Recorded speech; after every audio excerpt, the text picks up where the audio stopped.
I rise today to honor the fallen, those who have served our nation and fallen in its defense.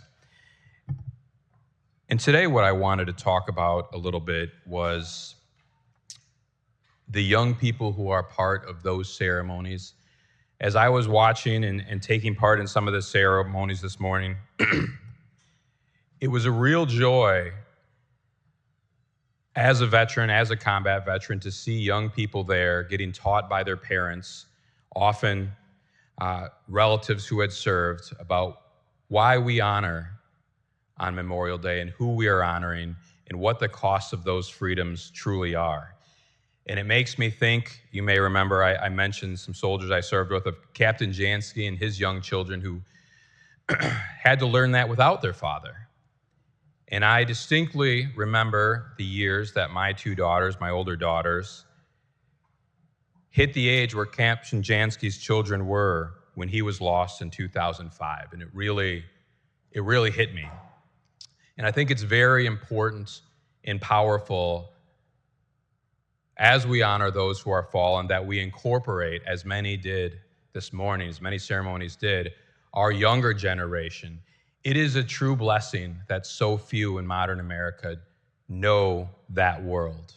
But it is critically important that we share it with them.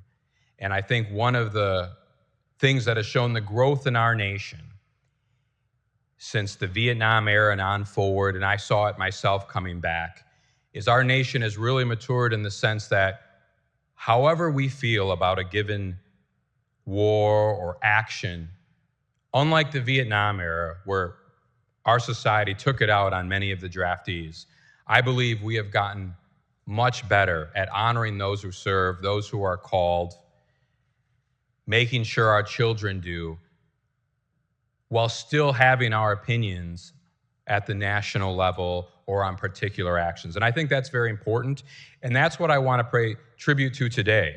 I appreciate that as someone who served myself. I appreciate that as someone who knows the children of men who have been lost. And it was a real blessing for me to see it this morning, and I ask that everyone do that in their own families. Is whatever your beliefs about any particular war or action, teaching our young people what the cost of freedom is, who paid it, and paying that forward to the next generation. I thank my colleagues for the opportunity to speak, and I join everyone all across America today in honoring those who have fallen in service to our nation.